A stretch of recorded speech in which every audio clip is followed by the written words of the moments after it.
This is the Brave New Coin Crypto Conversation, hosted by Andy Pickering.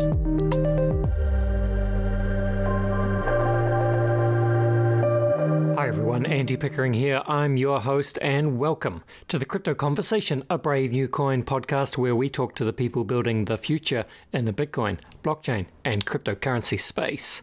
My guest today is Josh Olszewicz, also known as Carpe Noctem on crypto Twitter. Josh, of course, is the lead analyst here at Brave New Coin. Josh is a professional crypto trader with Techemy Capital, and this is Josh's third appearance on the Crypto Conversation, though it has been a while. Welcome to the show, Josh. The prestigious third appearance. It's like I'm your, who's the guy on Letterman who always used to come on? I'm blanking already. This is a failure, I'm blanking. Have you had anybody more than 3 times? No, you're the first person to make it to wow. The big 3. But I did check, Josh, and the last time you were on was actually November last year, which that's crazy. That's a long time ago, almost 9 months ago, and obviously a lot has happened in the 9 months in between. So yeah, I thought it would be a good chance for you and I to catch up and find out what you've been doing, perhaps prognosticate on the general state of the world, and get your opinions on everything crypto and macro. Yeah, sounds good. You know, I was in New Zealand last time we recorded. Yes. And when I came home, so I always get sick on international flights because you're around everybody, right? And yeah. When I came home, I was the sickest I'd ever been in my life, really, it felt like. And looking back on it, like knowing what happened months after that, obviously coronavirus, but it could have been coronavirus. I haven't got my antibodies tested, but I mean, I had all the symptoms. So I went through Australia and LA and Texas. So it's very possible that I had corona at that time, you know, just interesting. Yeah, well, 2 things I would say, Josh. Number one, I'm sure you're, I bet you look back at New Zealand now and think, wow, New Zealand would be a good place to be. And number 2, yeah, I'm not really sure how the antibodies test works, but have you had a COVID test in between? No, so I haven't had a COVID swab or PCR or ELISA or any of that stuff. Basically, you can get antibodies for long-term and short-term immunity, a test for that.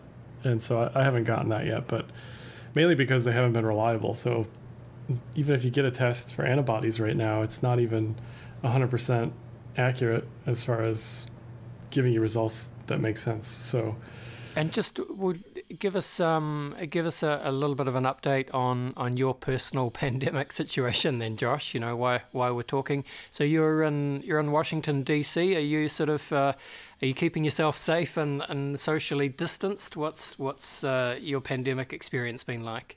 Yeah, for me, I mean, I work from home anyway, so for me, it's not really that big of a deal. I've worked from home for I don't know, at least 2 years maybe, and I don't like to go out anyway, so it's just like, for me, it's kind of great, you know? Yeah, I can relate. Introverts unite. Look, not to get too deep into politics, but yeah, he's been doing a fairly an interesting job of handling the pandemic on behalf of the American people. Yeah, I kind of have 2 minds where we either have a competent person who does what probably needs to be done, or we have Trump, which is absolute chaos, maximum chaos. More people die, more people get sick. But the end result should be a system that fixes itself. Because if you get this mediocre in the middle stuff, it's just like nothing ever happens. But if you get like horrible stuff happening, then usually there's a response to that. So at the very least, we can, I hope to right the ship somehow.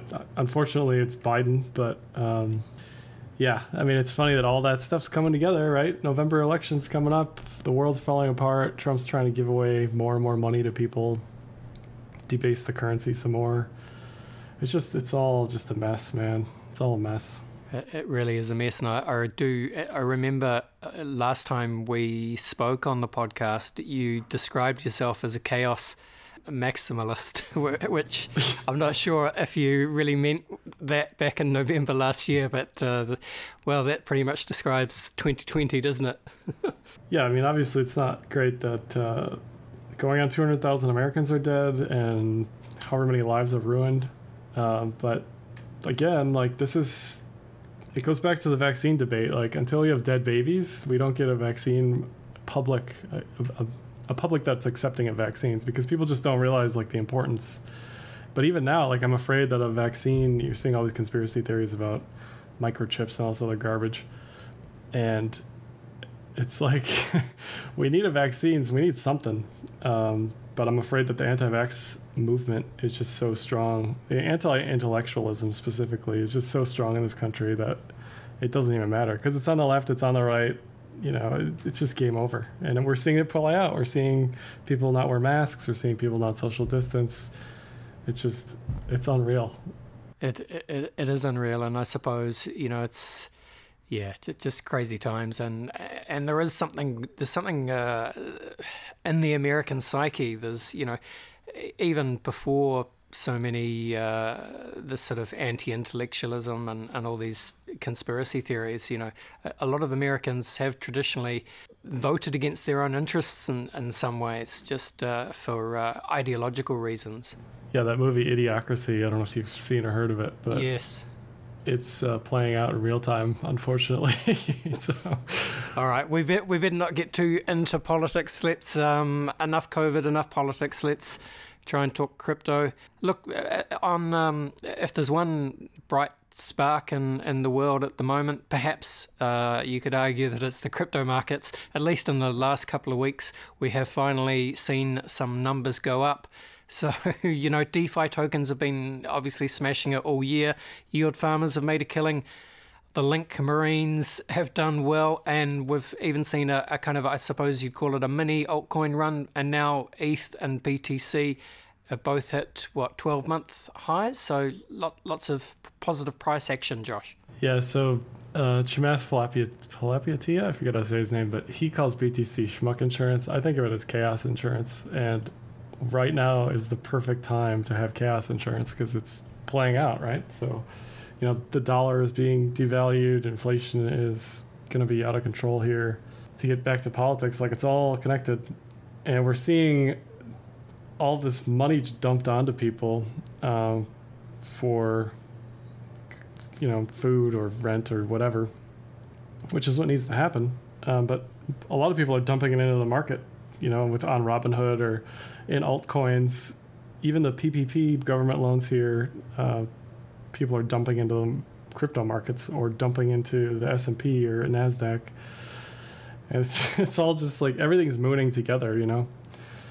Even gold and silver. Yes. It's a non-discriminant bull rally right now. Yeah, and couldn't really be more disconnected from the reality on the ground and so many parts of the world. But yeah, chaos. Yeah, it's a hard market to trade in some respects, because your common sense tells you markets should do one thing, but at the end of the day, if they're printing trillions of dollars, it's got to go somewhere, and it's going into the market right now. We're seeing that. It's going into every market, every stock, every stupid penny stock, every stupid altcoin, every stupid yield farming piece of garbage. Like, it's all going up, you know. It might be pumping up, it might be temporary, but it's all seeing a response to the monetary policy that's being enacted right now. Well, let's look at crypto specifically then, Josh. You know, there's this narrative that we are finally in a bull market, or have been for a little while. You know, maybe there's that analysis or that narrative is somewhat complicated now because, as you say, there's just all this money being printed and generated and pumped into all markets. But yeah, so what's your thoughts? Are we in a crypto bull market? Yeah, so regardless of what's going on externally, based on math, based on technicals, we're in a bull market basically across the board. We have been for a few months. I think that's obvious to most people now.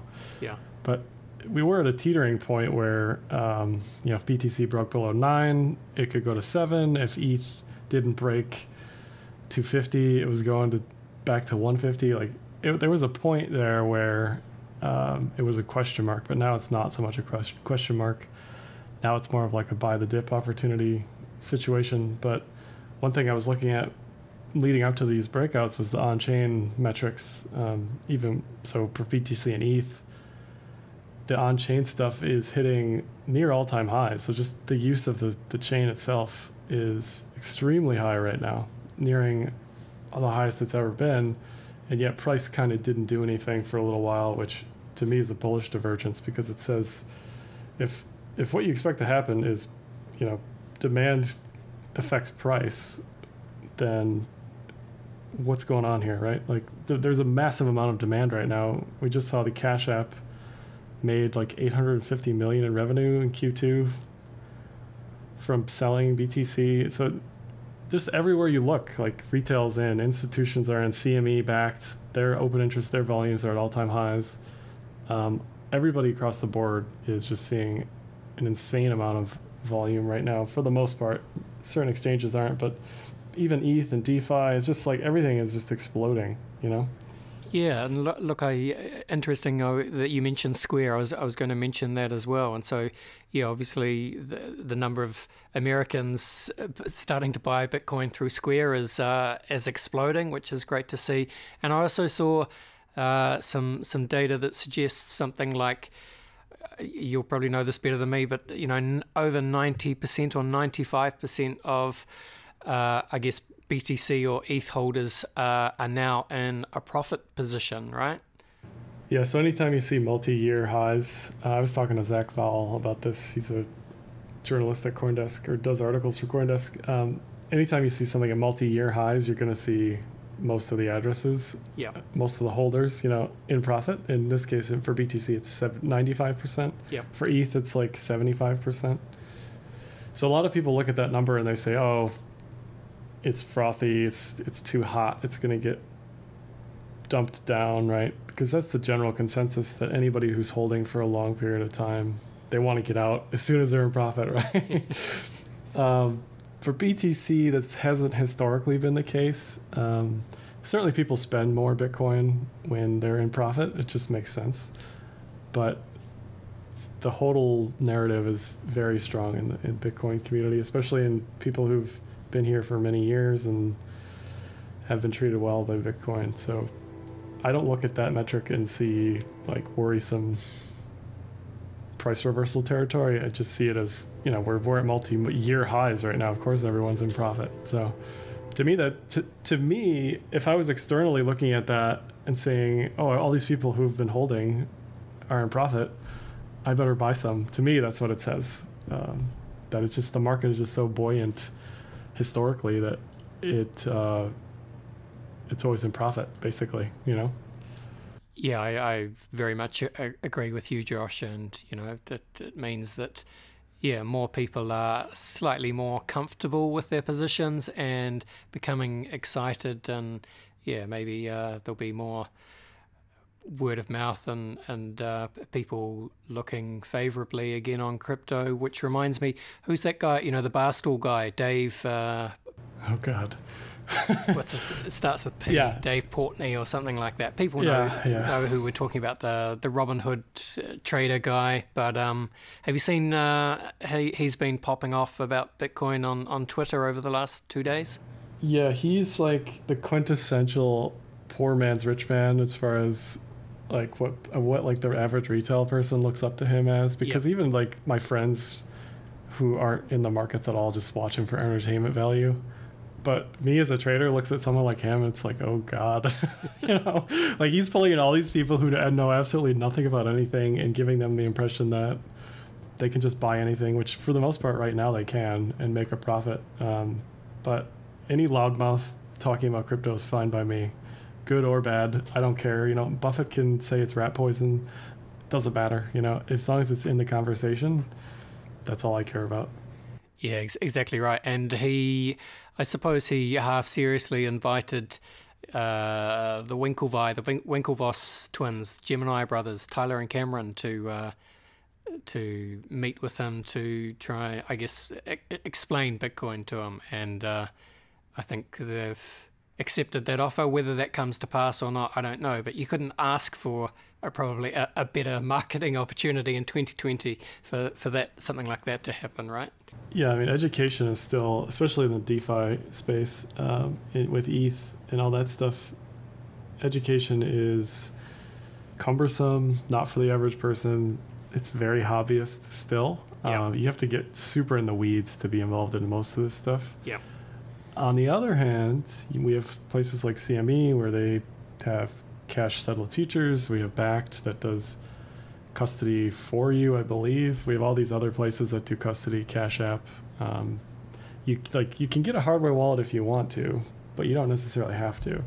You're not like a true citizen of crypto if you don't have a hardware wallet, right? But at least you're involved if you have coins on Cash App or you have coins on Coinbase, right? Like the average person isn't going to move coins off Coinbase. That's just, as much as Bitcoin maximalists want to cry about that, that's just not going to happen. Most people aren't going to move their crypto around ever. They're just going to buy it and then they're going to sell it. They're not going to do anything else with it.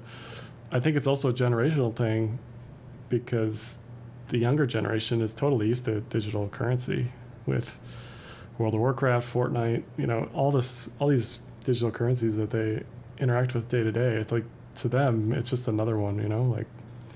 That's right, and a lot of the people that I guess let's just call them the Robin Hood traders, or the younger people that have just come into trading this year because of people like Dave, or they've been given a $1,200 stimulus check or whatever, and thought, I'm going to play the markets. And so those kind of people, they might dabble with buying Bitcoin on the Cash App or even Coinbase or something like that. But until you have a few $1,000s worth of Bitcoin, it's probably not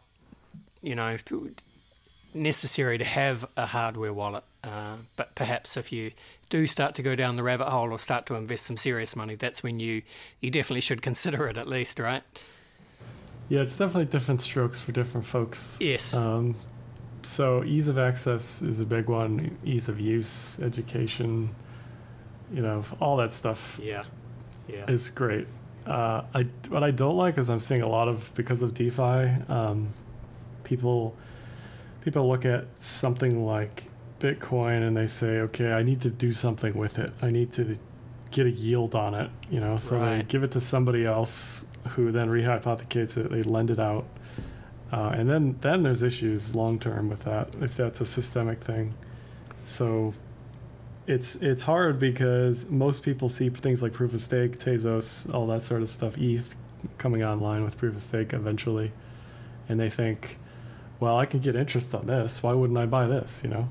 Yeah, and I mean that's been, I suppose, probably the most interesting narrative of this year in terms of crypto is the explosion of DeFi and the yield farming, and suddenly you do have this ability to potentially earn a yield on your assets that otherwise are just either sitting on a wallet in Coinbase or in a hardware wallet or something like that. But so I'm interested in your take here then, Josh. So kind of is a big hairy topic, but DeFi, what do you reckon?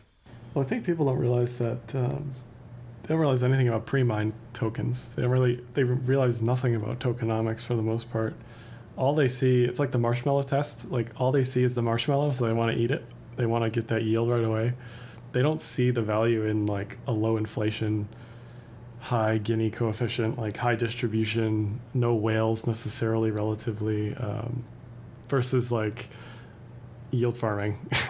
And that's like BTC versus yield farming, like this YFI token or Ampleforth or whatever all the other names for all these other coins. They don't realize the risk. They don't realize the attack surface risk. They don't realize the smart contract risk. The Uniswap has all sorts of risks with it.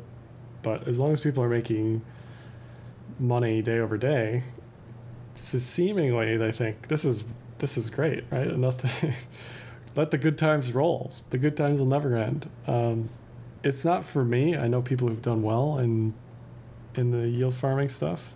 So it's hard to bash it when people are making a ton of money, right? But at the same time, these are professional people for the most part, and not necessarily super uneducated people in crypto. I mean, there's certainly the cases for that to be made, but I think most of the money is being made by people who are savvy and who are arbitraging yield and doing all sorts of crazy stuff with it. So it's interesting that it exists, and it gives a use case for something that wouldn't have a use case. But I don't know. I'm not that excited about it personally. But and what about the the ethos of DeFi to effectively build out a separate decentralized financial system where anyone can, buy, lend, borrow, or do whatever they want in terms of a necessary financial service but in a decentralized fashion? Do you sort of buy into that narrative? Yeah, I do a little bit. It's funny. BTC kind of started that way. It's like, we're going to build this decentralized open financial system, and we'll bank the unbanked and all this other stuff, right? Yep. and that's certainly been attempted, and arguably with Cash App, like, it's been successful to some degree. I don't know the exact numbers, but for Cash App specifically, according to Dorsey, like the most time it's used is at Walmart for people who like don't have a bank account. So really, like, Cash App really is banking the underbanked or the unbanked. But yeah, this DeFi stuff with this high hoity-toity narrative about banking and getting lending and all this other stuff. My question is, who's giving the yield that people are getting? Like, who is lending out USDC at whatever percentage APR? Like, I just don't understand the other side of that equation. It's like, these yields are super high, but why? Yes. it doesn't add up to me. It doesn't make any sense. So that's another issue I have with DeFi. Well, that's why you've seen the DeFi liquidity vortex meme. Yeah, that created by us, right? Yeah, well, created by Paul Salisbury and Don and I guess Anthony at TokenSets. I guess those are the three guys I've seen talk about it the most. And yeah, I mean, the meth heads love that stuff. They love it. But at the end of the day, what is it doing? It's allowing more people to gamble. Realistically, that's all it's doing. It's allowing more people to invest and to gamble.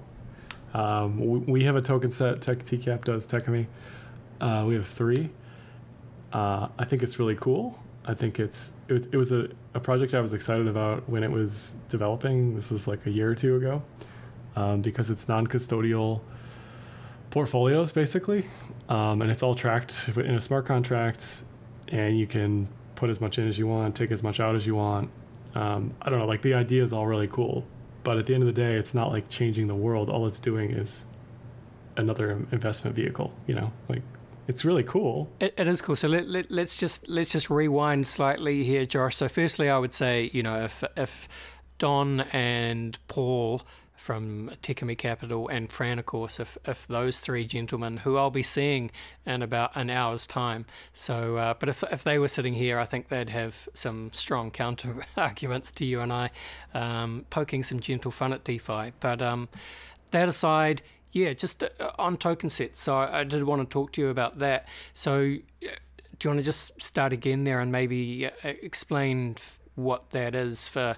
Yeah, well, what is TokenSets? Yeah, so a user can send, right now they have 4 assets. It's like BTC, ETH, USDC, link to a smart contract address. And that smart contract address is controlled by the set operator. And they can buy portfolio tokens. It's like each portfolio has its own smart contract, its own token. So they can buy the token, and then the token will go up and down with value based on the set performance.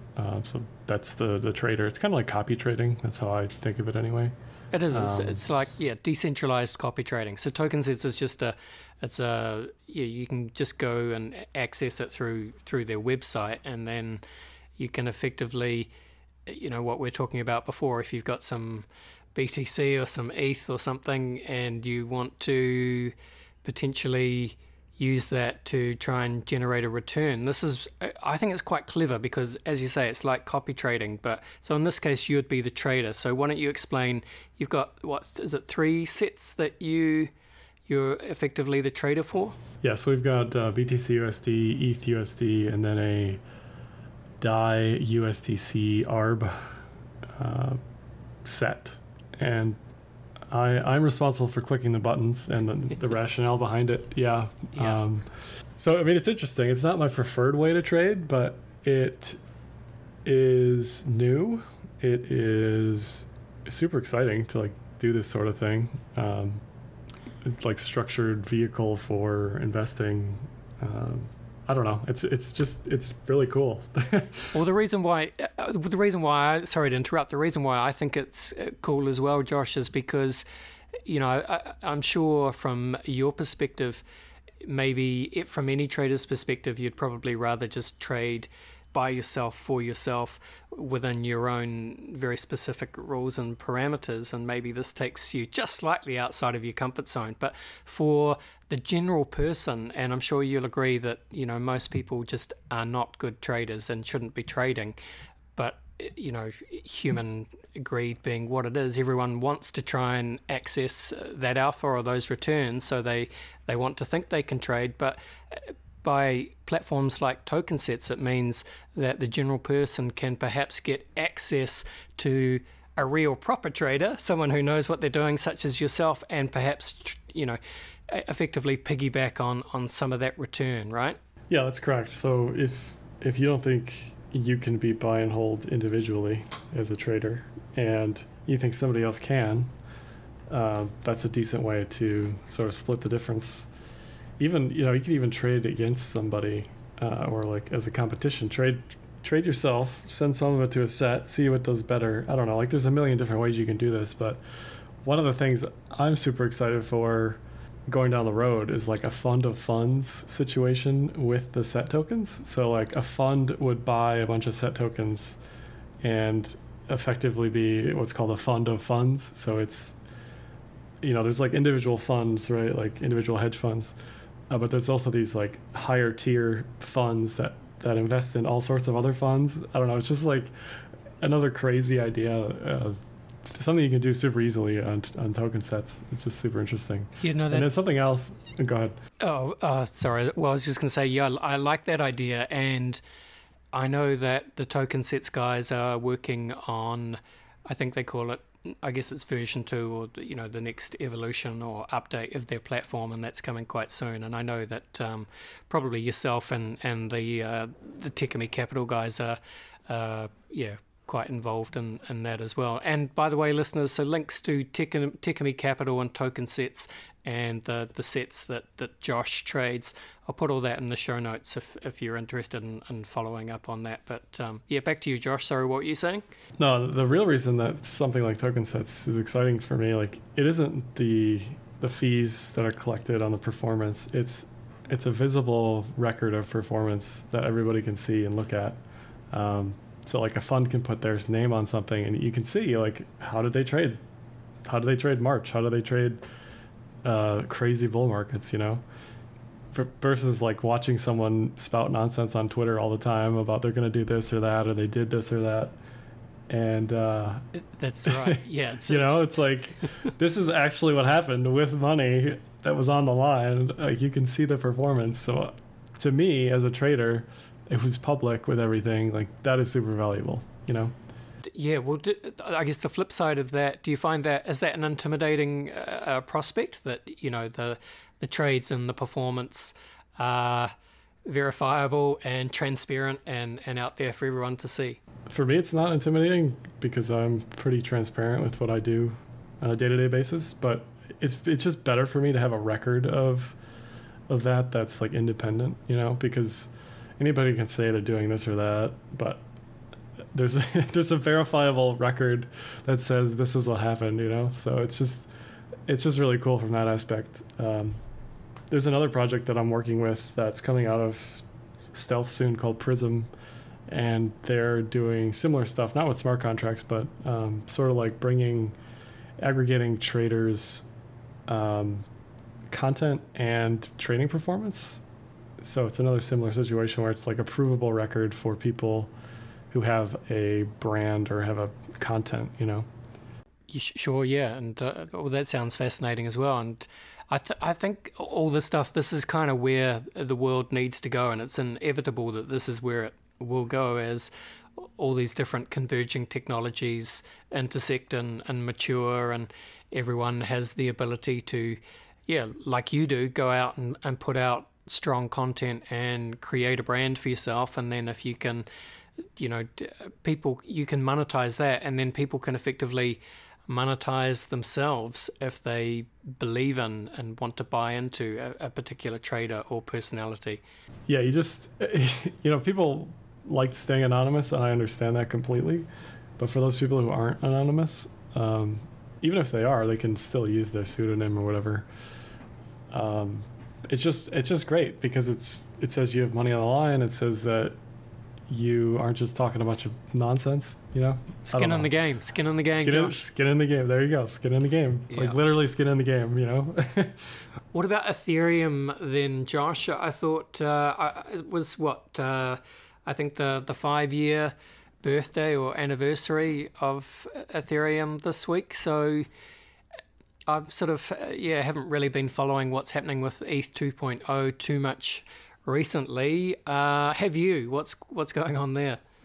Yeah, so ETH 2.0 has gotten pushed back. I don't know. What a surprise! Four or five times in the past 3 years, which is fine. You know, look at ADA. They took 5 years to actually put out an attempt at a decentralized network. So at least ETH has something started, but they're getting closer. Certainly, it'll start to happen. It should start to happen by the end of the year. It was supposed to start to happen earlier this year, so I expect something by the end of the year. Minimal phase 0, which is just sort of this beacon chain testnet where you can lock up your ETH and start earning rewards that aren't available immediately, but you can at least send your ETH somewhere and get a return, you know.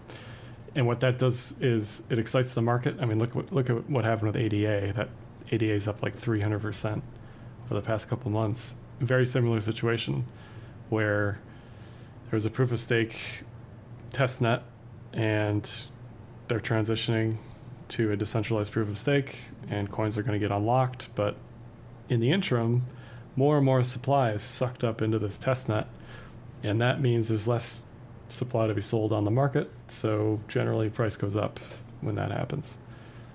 Well, how's your good friend Charles Hoskinson at Cardano? Is he behaving? I'm sure he's doing just great, Andy. I'm sure he's doing fabulous. Because you do, obviously, you write the price analysis, technical analysis articles on Brave New Coin, looking at all the various crypto assets, and you do a couple of those every week, or 3 even. And yeah, so Charles, he's you've upset him a couple of times with your Cardano pieces, haven't you? Well, I said a couple of years ago, and this is on BNC, so you can look this up. I said a couple of years ago that they were a couple of years behind Ethereum. And sure enough, they were, because here we are now, and they're finally getting something online. That was the first thing that upset him, just facts, you know. And then the second thing is, I said that Shelley testnet wasn't decentralized, which it's not, which it never was, and that upset him. So, you know, to me, something isn't decentralized until you have nodes worldwide that have full access to all history of the network, and there isn't one entity that can control distribution of tokens, which is what happened with the incentivized testnet. So it's just facts, you know, just like, facts, whatever. Whatever. And so back to Ethereum though, and it has been interesting, you know, without having to sort of follow the you know, the technical developments and setbacks, and you know, in too much detail on the sort of the surface layer. last year people were very down on Ethereum, and the BTC maximalist argument sort of was getting stronger and stronger, but it does feel like that's changed a bit this year, and there has been a bit of a momentum shift back to ETH, and suddenly the price is doing well, and DeFi's doing its thing, and as you said before, the on-chain metrics, I guess, for both BTC and ETH, really, really showing a lot of activity at the moment. Yeah, so the thing with ETH is it goes through waves. It doesn't have a single narrative like BTC where it's like you buy it, you hold it, it's got low inflation, it's deflationary, it's schmuck insurance, it's chaos insurance, whatever. There's a set amount of BTC that'll ever exist. That narrative isn't ETH's narrative. ETH's narrative is kind of flavor of the month as far as, is it ICOs? Great, we're going to buy a bunch of ETH, give it to all these pipe dream projects that never materialize. Those projects are going to then sell their treasury on the open market, which is going to reverse any price gains that happened during the ICO craze, which is what happened from 2018 to 2020. And now what we have is a carbon copy situation with the ICO stuff. Is we're getting ETH locked in DeFi contracts, and just like the proof of stake narrative, it's removing sell side supply, so of course price is going up. It's giving people something to do with their ETH, and that's the other part of it, where they're locking it up and they're getting a yield, they're locking it up and they're gambling on something else. So that is helping ETH tremendously in the moment. To me, just like the ICO stuff, it's all just a giant long squeeze, because eventually that stuff's going to unwind and unravel. For ETH, though, luckily, they're rotating to proof of stake. So even if all this DeFi stuff crumbles, they'll have a pretty high percentage of the network stuck in proof of stake. So it's all about supply for me. If there's 20 billion tokens like BAT, for example, can price really go up forever? No, it can't. Someone's going to sell that down. XRP is going to do the same thing. They're going to continue selling. Lumen, Stellar, the same thing. It's all about overhang supply, which is why proof of work is the way to go in a lot of people's minds, because there isn't that issue of this giant pre-mine waiting to be sold.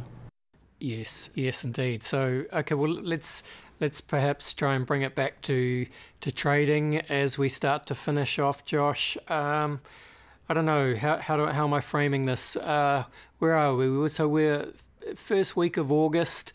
Obviously, it's going to be, with the American election, it's just going to be a chaotic end to the year. But the markets are up. The markets are looking pretty good at the moment.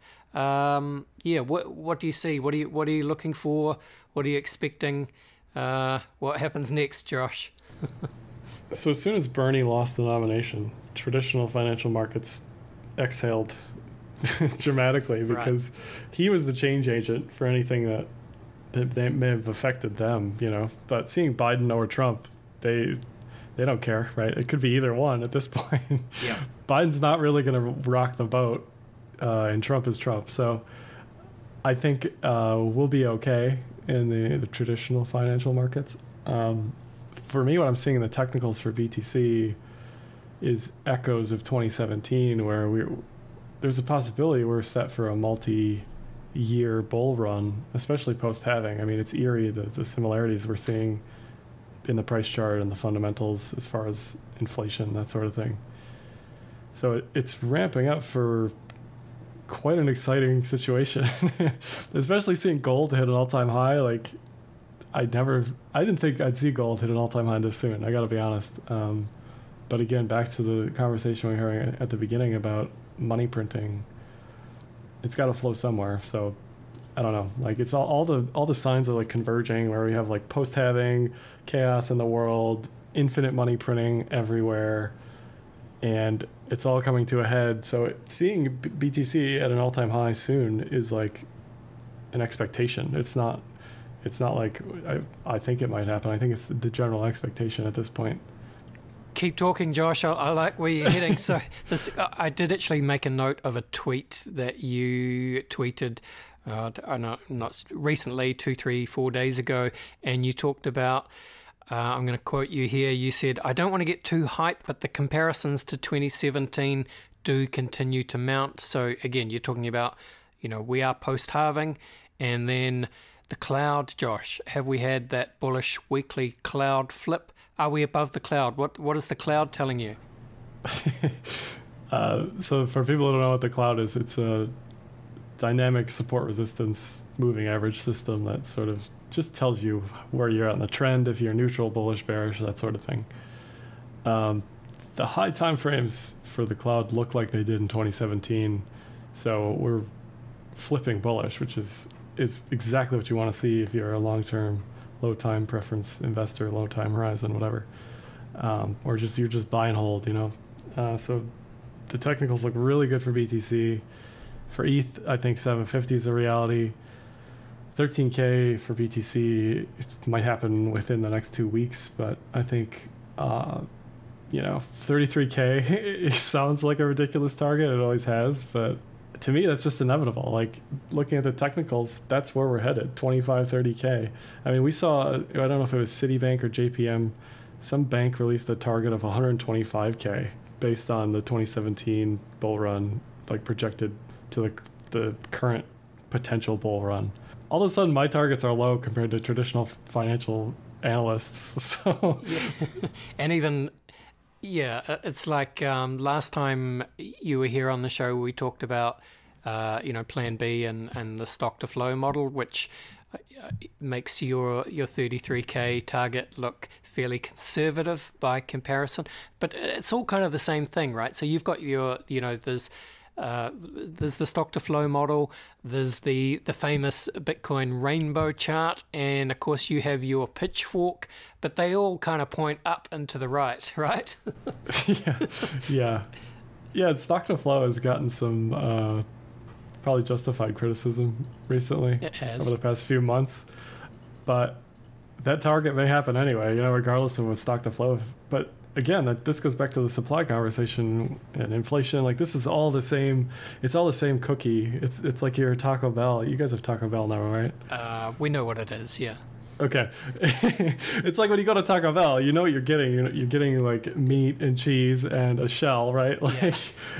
So when we're talking about supply and inflation and money printing and pre-mines, like, this is all the same thing to me and most people. Like, money's got to go somewhere. Supply is low, inflation is low, price should go up. Like, exactly. And I to put that in context, you're just meaning that the world has never really seen a true scarce fixed supply asset in the way that Bitcoin is. And what happens when more of this easy money starts chasing that scarce asset? 2 + 2 = 4, right? I mean, and I'm not just saying that because I'm here. I'm here because that's what it does. Like, that's the reason I got involved in crypto, Bitcoin specifically, was for the reasons that are sort of happening right now.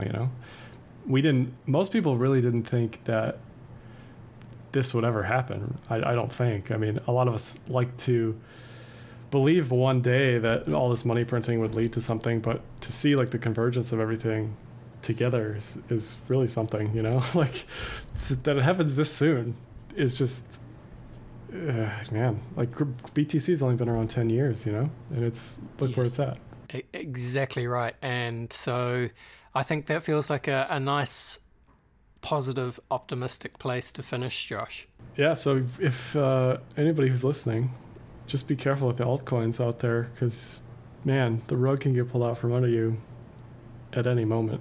Yes. Not to like scare people, but just I just hate to see people lose money. There's some people who think about the other side of the trade a lot, as far as if you're making money, someone else is losing money. I don't ever think about that, really. I just think about the people who are putting money into stupid stuff and then losing it. Like, that hurts me because they could just easily be buying something like BTC, even ETH, just buying that, holding it, doing nothing with it, and being fine, But instead, they're trying to buy all this junk to get an immediate return back to the marshmallow test. They just want to eat that marshmallow right now. they can't have that low time preference. I know it is sad to see that happen, and I think it's just I don't know, people they almost have to go through that journey and learn that lesson and, you know, come back to BTC, right? Yeah, it is what it is. It's survival of the fittest, sort of, you know. It sure is. All right, well, thanks for bringing it down again at the end there, Josh. Sorry, I just know there's a lot of froth around, just like the ICO. Again, like you see this once, and then it's like they've reinvented the wheel. They're attempting to. It's just the same thing over and over again. So just be careful. That's all I got to say. Yeah. All right. I'm with you. Hey, thanks, Josh. All the best to you. Stay safe out there. I'm sure we'll talk again soon, and yeah, we'll see what kind of shape the this crazy old world is in next time. But all the best for now. You too. Good talking. Take care. Okay, folks, there you go. That was today's episode. Always a pleasure to talk to Josh. Anyone who follows Josh on Twitter, he's Carpe Noctem, you'll know that Josh is one of the best analysts in the crypto ecosystem, and of course you can read his analysis pieces of the various crypto assets every week on bravenewcoin.com. And of course, you know, we talked about TokenSets and Techemy Capital, so if you're interested in trying to perhaps piggyback on Josh's trading strategies, well, now you can do that, which is, yeah, it's a pretty cool new development. So a couple of websites, I'll put them in the show notes, but you can just go to techemy.capital or tokensets.com and look for the Techemy Capital sets, and those are traded by Josh. So yeah, as I say, fun to talk to Josh, and good to see that he's, you know, looking and sounding quite bullish on everything really. So BTC new highs, perhaps inevitable at some point. So exciting times really. Seems like a great place to finish off. So we'll do that. See you real soon. See you next time. This was the Crypto Conversation for Brave New Coin.